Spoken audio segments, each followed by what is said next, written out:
야당이 50억 클럽 특검 법안을 발의를 했죠. 그래서 검찰도 다급해졌습니다. 특검 법안이 통과되면 일단 검찰 수사는 제동이 걸리니까 말입니다. 대통령이 거부권을 행사하더라도 적어도 한두 달은 제동이 걸리겠죠. 초조해진 검찰은 50억 클럽 등을 수사 중인 서울중앙지검 대장동 수사팀에 검사 2명을 추가로 보강을 했습니다. 광주지검과 부산지검에 있는 검사입니다. 신문에는 특수통례라고 나오더군요. 불과 열흘새 이 검사 4명이 충원된 셈으로 야당의 특검 추진에 맞서 관련 수사에 속도를 내겠다는 의지로 풀이됩니다. 이번에 2명을 보강하기 전에 앞서 검찰은 3월 초에도 대검 인권정치관실 검사와 그리고 서울중앙지검 형사부 검사를 반부패 수사 일부에 파견을 했죠. 이로써 현재 대장동 수사팀은 반부패 수사 일부에 16명, 엄청난 숫자입니다. 한 부에 16명 검사가 있는 것을 저는 본 적이 없습니다. 그리고 반부패 수사 3부에 8명 등 총 24명으로 불어났습니다. 그 두 부를 합하면 사실 과거에 특수 1, 2, 3부 다 합친 숫자입니다. 검찰 관계자의 말입니다. 50억 클럽 의혹과 백인동 비리 의혹 등 현안 사건에 대한 수사를 신속하고 철저히 진행하는 차원에서 필요한 인력을 보강한 것이다. 자, 그러는 한편 법무부와 검찰은 특별검사 후보자 추천권을 민주당으로 제안하는 민주당이 발의한 법안, 이 특검 법안 내용이 이해 충돌이라고 지적을 했습니다. 한동훈 장관의 말이 이렇습니다. 수사 대상인 이재명 대표가 수사할 특검을 정하는 것으로 그게 왜 말이 안 되는지는 말할 필요조차 없다. 참 재밌습니다. 그게 왜 말이 안 되는지는 말할 필요조차 없다. 어쨌든 지지부진하던 이 백인동 사건 수사, 또 하나의 게이트죠. 이 백인동 게이트. 이 수사도 속도를 낼 것으로 보입니다. 백인동 특혜 의혹, 이 백인동 게이트 다들 알고는 계시죠. 부동산 개발 회사 아시아 디벨로퍼가 지난 2015년에 이재명의 측근인 김인섭 전 선대본부장, 그러니까 성남시장 선거를 할 때 선대본부장을 영입한 이후에 성남시로부터 한국식품연구원 부지 용도를 자연 녹지에서 준주거지역으로 4단계나 높이는 특혜를 받았다는 의혹이 바로 핵심입니다. 그게 가능하지 않으니 말입니다. 보통 사람이면 가능하지 않은 일인데 그걸 해서 그리고 거기 아파트를 지을 수가 있었으니 말입니다. 게다가 해당 부지 아파트 개발 과정에서 민간 임대 계획을 100% 임대 아파트를 일반 분양으로, 그리고 90% 일반 분양으로 부당하게 전환해서 민간 사업자에게 무려 3,100억 원 이상의 분양 이익, 정확히는 3,140억 원일 겁니다. 이런 분양 이익이 돌아갔다는 의혹이 있습니다. 엄청난 돈이죠. 또 건축법상 불가능한 최대 높이 50m 그리고 길이가 300m나 되는 300m에 달하는 거대한 옹벽을 설치한 점도 문제로 지적되었습니다. 아파트에 딱 붙어서 그런 옹벽이 있는 걸 여러분들은 보신 적이 있습니까? 저는 아직까지 본 적이 없습니다. 이 사건을 수사한 경기남부경찰청은 김인섭을 알선수재 혐의로 성남지청에 송치를 했습니다. 김인섭은 70억을 이미 받아친겠죠. 성남지청은 서울중앙지검으로 다시 사건을 이송했습니다. 그리고 또 시간이 꽤 흘렀습니다. 자, 어떻게 될까요? 이재명을 둘러싼 드라마는 지금 시즌1, 시즌2를 거쳐서 이제 시즌3를 준비 중입니다. 저는 아마 곧 시즌3가 시작될 것으로 봅니다. 구속영장이 다시 한번 청구되겠죠. 이재명은 지금 버티고 버팁니다. 겉은 웃고 있지만 속은 아마 새까맣게 탔을 겁니다. 그도 사람이니 말입니다. 김기현 국민의힘 신임 대표를 만나 손을 잡으면서 웃고 있는 사진을 보라니 정치는 결국 아무나 하는 게 아니라는 생각을 하게 됩니다. 자, 어제는 이재명의 공직선거법 위반 2번째 재판이 열린 날입니다. 검찰이 이재명을 향해 한 말을 언론은 이렇게 정리했습니다. 599명을 몰라도 김문기 모른다 못할 것이다. 참 재미있는 표현입니다. 어제 서울중앙지법 형사합의 34부 심리로 이재명의 공직선거법 위반 사건 두 번째 재판이 열렸죠. 이재명은 성남도시개발공사 개발 1차장이었던 김문기를 하위 직급이라서 알지 못했다 이런 취지로 발언을 해서 공직선거법 위반 허위사실 공표로 기소됐습니다. 아마 방송 네 군데서 그런 말을 한 것으로 알려졌습니다.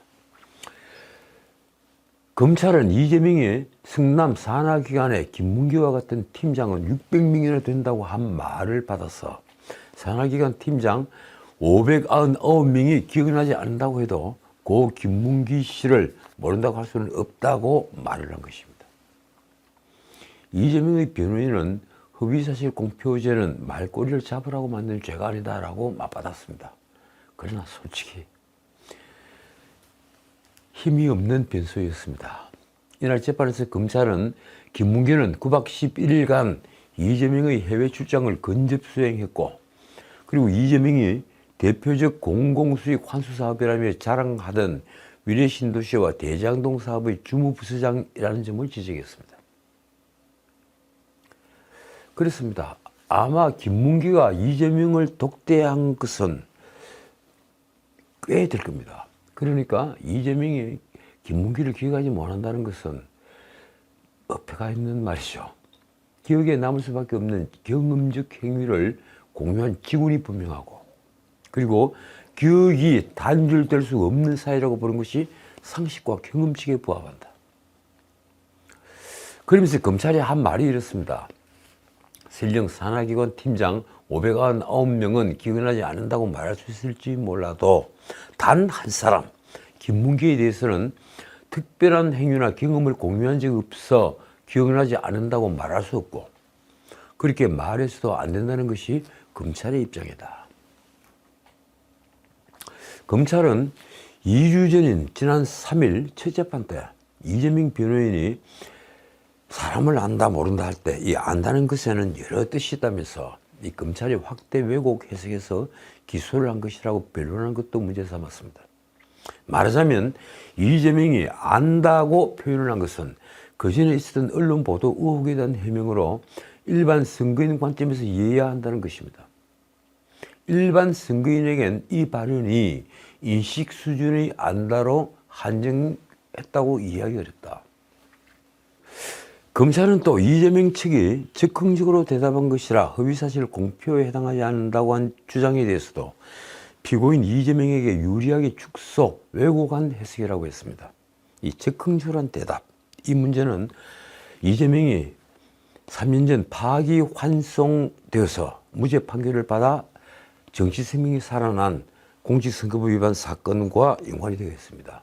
그때 적극적인 대답, 고의성이 인정이 되지 않는다. 그래서 허위사실 유포가 되지 않는다. 이런 대법원 판결을 받았죠.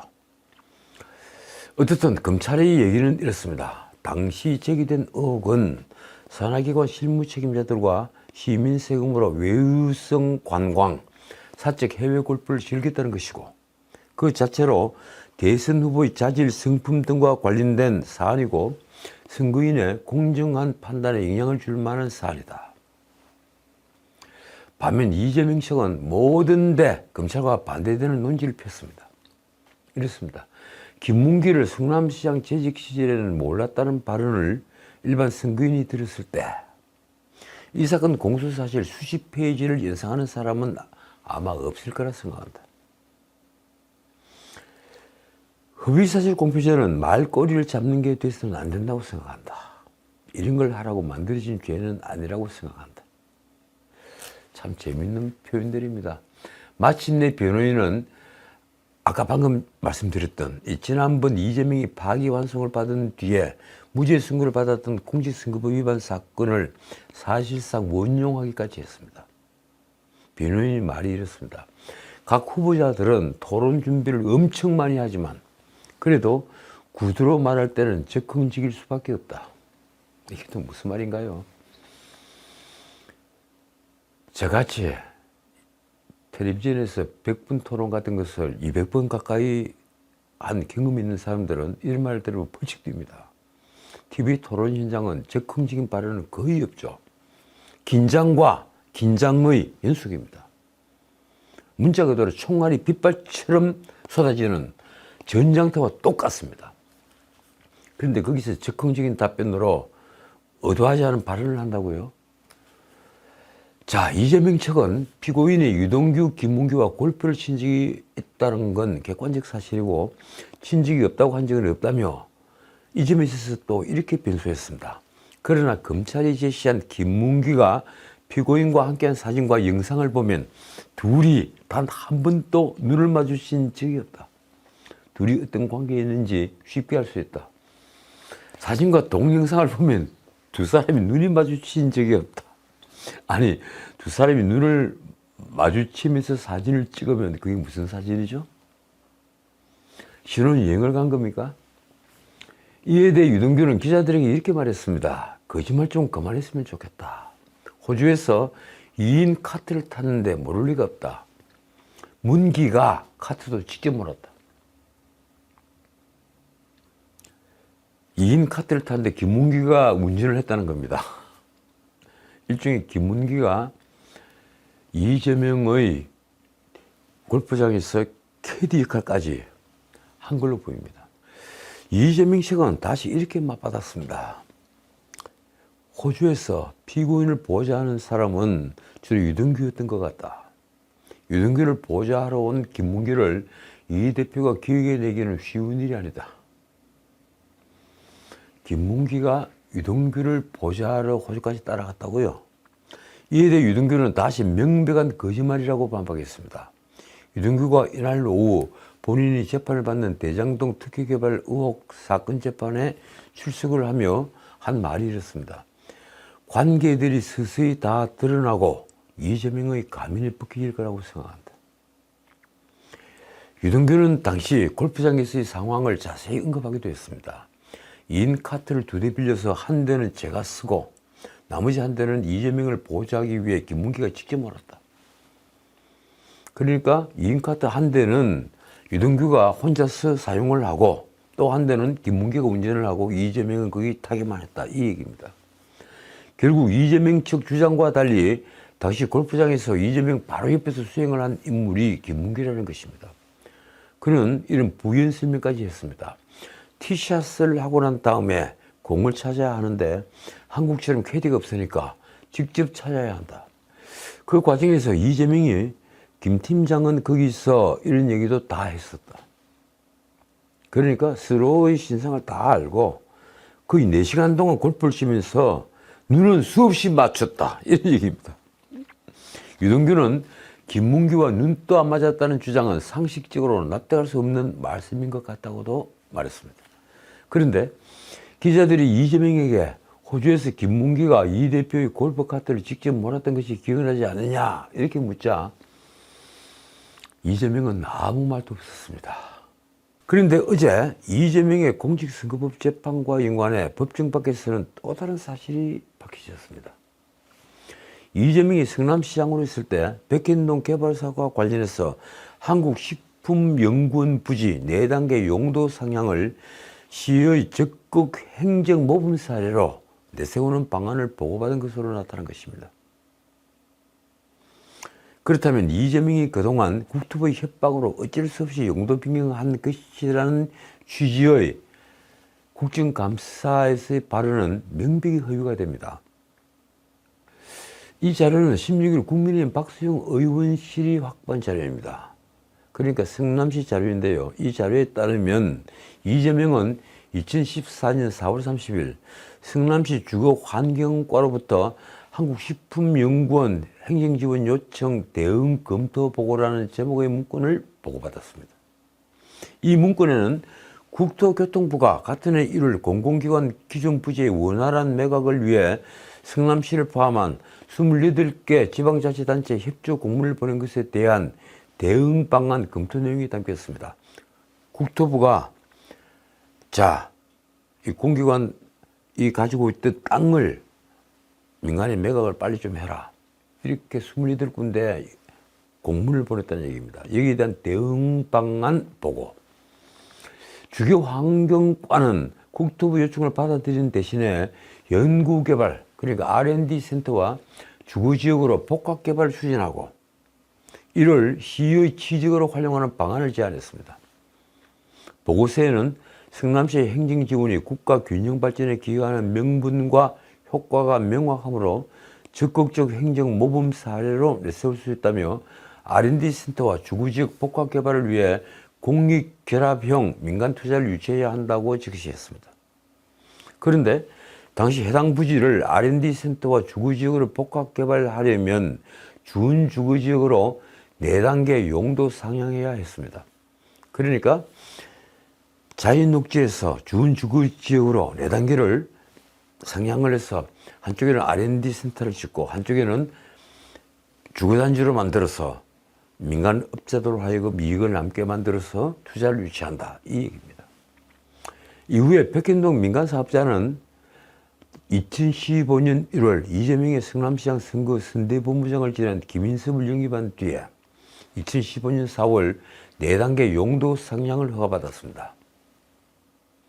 그러니까 보고서 내용은 국토부 협박에 의해 4단계 용도 상향할 수밖에 없었다는 이재명 주장과는 완전히 다른 것입니다.